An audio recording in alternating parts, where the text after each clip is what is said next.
बिस्मिल्लाहिर्रहमानिर्रहीम अस्सलाम वालेकुम रहमतुल्लाहि व बरकातुहू। समर वेकेशन छुट्टियां और मौका मिल गया कंप्यूटर साइंस को मुकम्मल करने का। 10th क्लास हमने शुरू की हुई है, उर्दू इंग्लिश दोनों में। चैप्टर नंबर 2 शुरू हो चुका है, जो बहुत बड़ा चैप्टर है। इसके 5 हिस्से किए गए हैं। जो पहले ये वीडियो इसमें मैं क्वेश्चन नंबर 1, 2 एंड 3 करूँगा। अगले में जो क्वेश्चन नंबर 4 करूँगा, जिसमें शॉर्ट और लॉन्ग होते हैं। अगले हिस्से में हम लोग आउटपुट और फाइंड एरर करेंगे, और उसके बाद जो आखिरी 2 वीडियोज़ हैं उसमें 5-5 प्रोग्राम करेंगे, क्योंकि एक्सरसाइज में 10 प्रोग्राम है। मैं बार बार बता रहा हूँ कि चैप्टर नंबर 2 और 3 से पूरा लॉन्ग आता है पेपर में, और या प्रोग्राम आता है या थ्योरेटिकल का पोर्शन आता है, इसलिए इसको 100% करेक्ट करें। शुरू करते हैं। आप चैप्टर 2 के अंदर जाते हैं, जो कि आपका यूज़र इंटरेक्शन है। और इसकी पहले एक्सरसाइज इसमें प्रिंट एफ के बारे में पढ़ेंगे आप, और स्कैन एफ के बारे में पढ़ेंगे, तो फिर गेट सी एच के बारे में पढ़ेंगे। सेमी कॉलन क्या होता है वो पढ़ेंगे। फॉर्मेट स्पेसिफायर क्या होते हैं। एस्केप सीक्वेंस क्या होता है। /n/t हम बार बार आगे इसको यूज़ करेंगे, ये देखिए। फिर ऑपरेटर्स पढ़ेंगे, और ऑपरेटर्स के अंदर 2 लॉन्ग सवाल हैं थ्योरेटिकल। रिलेशनल ऑपरेटर्स क्या होते हैं और लॉजिकल ऑपरेटर्स क्या होते हैं। तो पहले एक्सरसाइज मुकम्मल करते हैं। प्रिंट एफ स्टेटमेंट यूज़ की जाती है किस तरह का डाटा प्रिंट करने के लिए। इंटीजर, फ्लोट या चार्ट, तीनों भाई साहब तीनों किस्म का डाटा प्रिंट करता है। स्कैन एफ जो कीवर्ड है, ये असल में क्या है। कीवर्ड है, लाइब्रेरी है, फंक्शन है, या इनमें से कुछ नहीं। ये एक फंक्शन है जो कि हमें वेरिएबल के अंदर वैल्यू स्टोर करने के लिए इस्तेमाल किया जाता है। लाइब्रेरी जो है वो इसकी फ़ाइल होती है, जिसको stdio.h कहते हैं। कीवर्ड ये नहीं है, ये फंक्शन है बेसिकली।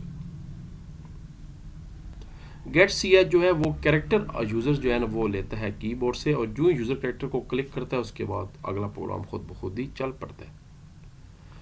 इसका जवाब क्या आएगा। अगर ए के अंदर 4 स्टोर कराया जाए, और फ्लोट टाइप का वेरिएबल बी है, इसके अंदर 2.2 स्टोर कराया जाए, तो A equal to A multiply B. अब आम हिसाब में इसका जवाब 8.8 आना चाहिए, मगर ऐसा नहीं है, क्योंकि याद रखें जो रिजल्ट प्रिंट हो रहा है आखिर में ए के अंदर, वो ए इंटीजर डाटा टाइप है। इंटीजर इशारी को स्टोर नहीं करता, तो इशारिया 8 को वो इग्नोर कर देगा, और पीछे जवाब रह जाएगा 8 सिर्फ। अगर यहाँ पर भी फ्लोट होता फिर जवाब 8.8 आता। ये बात ध्यान में रखिए, इसका जवाब है 8। Which of the following is a valid line code. Grade A जो है ये वैलिड लाइन कोड है, क्योंकि कोई भी करेक्टर प्रिंट करने के लिए एक करेक्टर सिर्फ प्रिंट होता है, और दोनों तरफ सिंगल कोट्स लगाने चाहिए, ये वाले जिनको आप सिंगल इन्वर्टेड कॉमास भी कहते हैं। कौन से ऑपरेटर की सबसे ज़्यादा इनमें से प्रेसिडेंस है। वैसे तो ब्रैकेट जो होती हैं पैरेंथेसिस, उनकी सबसे ज़्यादा प्रेसिडेंस है, मगर इन ऑप्शन के मुताबिक जो नॉट ऑपरेटर है नेगेट करता है, उसकी सबसे ज़्यादा प्रायोरिटी बनती है। इनमें से कौन सा ऑपरेटर नहीं है। अरिथमेटिक ऑपरेटर बिल्कुल है, हमारे सिलेबस में हमने पढ़ा है। रिलेशनल ऑपरेटर भी है, लॉजिकल भी है। चेक ऑपरेटर किसी नाम की कोई चीज़ ऐसी सी में नहीं होती। परसेंटेज साइन मॉड्यूलस जो है ये किसी भी चीज़ का रिमाइंडर मालूम करता है। बड़े इसके फ़ायदे हैं इस फंक्शन के। इनमें से कौन सा वैलिड कैरेक्टर है। हेयर कैरेक्टर वैलिड नहीं है, क्योंकि ये 4 अल्फा लफ्ज़ से कैरेक्टर से मिलकर बना है, ये दुरुस्त नहीं है। ए के साथ डबल कॉमा है, ये भी दुरुस्त नहीं है। तो ये दुरुस्त है कि दोनों तरफ। अब देखिए, इसने सिर्फ आपको जला बनाने के लिए कैरेक्टर लिखा है, नीचे उसने डिजिट लिखा है, मगर याद रखें 9 के दोनों तरफ इन्वर्टेड कामा सिंगल दिए हुए हैं, सिंगल कोट्स। इसका मतलब ये दुरुस्त है। अब ये कैरेक्टर काउंट होगा, ये कंप्यूटर 9 नहीं पड़ेगा, जो इसका एस की कोड से कैरेक्टर बनता है वो पड़ेगा इसका। इनके बारे में कौन सी बात दुरुस्त है। सी की सी केस सेंसिटिव लैंग्वेज है, नहीं है, ये तो है, ये भी गलत हो गई। कीवर्ड्स को वेरिएबल का नाम यूज़ कर सकते हैं, ये भी दुरुस्त बात नहीं है। लॉजिकल ऑपरेटर बाइनरी होते हैं ऑल, ये भी दुरुस्त बात नहीं है। तो फिर मतलब है कि नन ऑफ देम, तीनों स्टेटमेंट्स गलत थी सी के बारे में। ट्रू फॉल्स आगे। एक इंटीजर के अंदर मैक्सिमम वैल्यू स्टोर हो सकती है 32,000, गलत है, बल्कि 65,156 स्टोर होती है। किसी भी फॉर्मेट स्पेसिफायर से पहले परसेंटेज का साइन लगता है, दुरुस्त है। जैसे इंटीजर परसेंटेज डी लगता है, करेक्टर परसेंटेज सी है, फ्लोट परसेंटेज एफ है, ये ट्रू है। बाकी सारे फॉल हैं। मल्टीप्लिकेशन की प्रेसिडेंट होती है, डिवीजन की ज़्यादा होती है मल्टीप्लिकेशन के मुकाबले में, बिल्कुल गलत है। टेक्निकली बेडमास रूल के मुताबिक मल्टीप्लिकेशन और डिवीजन दोनों की सेम प्रायोरिटी होती है। गेट सी एच में किसी किस्म का भी डाटा आ सकता है, ये भी गलत है। गेट सी एच सिर्फ कैरेक्टर लेती है। गेट सी एच मतलब है कैरेक्टर हासिल करो। स्कैन एफ आउटपुट ऑपरेशन है, ये भी गलत है। स्कैन एफ इनपुट ऑपरेशन है, प्रिंट एफ आउटपुट ऑपरेशन है। डेफिनेशन आ गया जी पांचों। What is statement terminator, page number 29। Statement terminator is identifier होता है, कंपाइलर को बताता है कि अब ये लाइन एंड हो चुकी है। इसके बाद अब जो अगली लाइन है वो नई लाइन गिनी जाएगी। सी लैंग्वेज में सेमी कॉलन इस्तेमाल की जाता है स्टेटमेंट टर्मिनेटर के लिए। अगर हम स्टेटमेंट टर्मिनेटर इस्तेमाल नहीं करते तो सिंटैक्स एरर आ जाता है। एग्जांपल दे दें, प्रिंट एफ हेलो वर्ल्ड और आखिर में सेमी कॉलन, बस यहाँ। फॉर्मेट स्पेसिफायर क्या होता है, पेज नंबर 43 पे इसका जवाब है।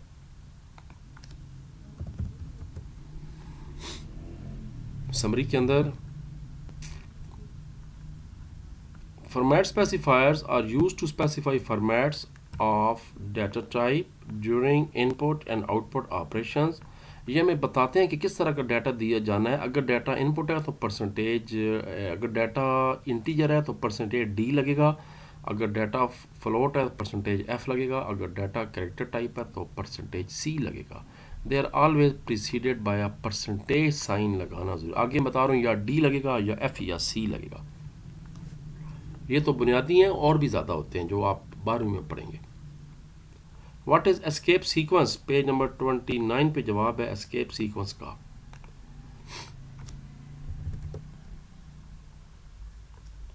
ये जी, escape sequence are used in printf function inside and the force printf function to change normal behaviour of showing output.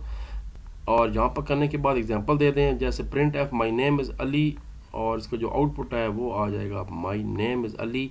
अब ये दोनों के साथ ये डबल कोट्स आपको लगा हुआ नज़र आ रहा है। अच्छी एग्जांपल नहीं है, इसकी जगह स्लैश एन या स्लैश टी होता, फिर अली लिखा होता, ज़्यादा बेहतर था, एग्जैक्ट कंसेप्ट समझ आ जाता। मगर वो आगे जाके प्रोग्राम्स के अंदर आपको खुद ब खुद ही समझा दूंगा मैं।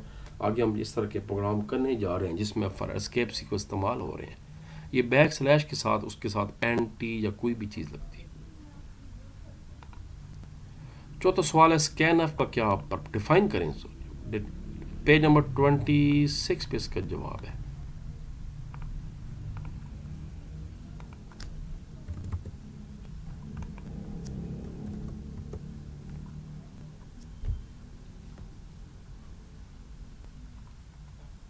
ये जी, स्कैन एफ जो है वो बिल्ट इन फंक्शन होता है सी लैंग्वेज में, जो कि हमें डाटा इनपुट लेकर स्टोर करने के लिए इस्तेमाल किया जाता है वेरिएबल के अंदर। अगर यूज़र इंटीजर डाटा टाइप करेगा तो फॉर्मेट स्पेसिफायर उसको मेंशन करेगा परसेंटेज डी या आई से। मैं बता चुका हूँ, सेम वही तरीके है। अगर करेक्टर टाइप होगा तो परसेंटेज सी होगा, अगर फ्लोट होगा तो परसेंटेज एफ होगा। आखिरी डेफिनेशन है, what is modulus operator, page number 36 पे, जो रिमाइंडर देता है हमें।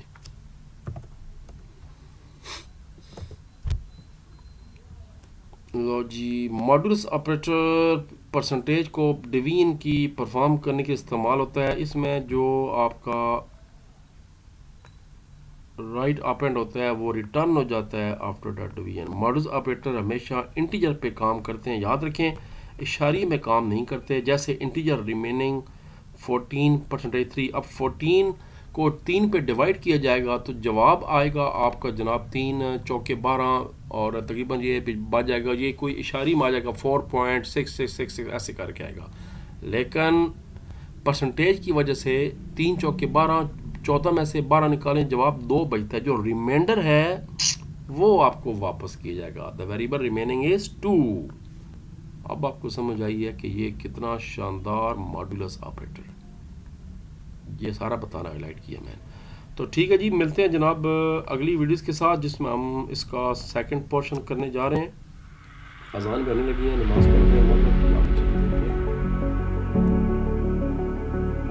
अगले पोर्शन में क्वेश्चन नंबर 4 करेंगे जिसमें 2 लॉन्ग हैं और बाकी शॉर्ट क्वेश्चन हैं। तब तक के लिए अपना ख्याल रखिए। अगर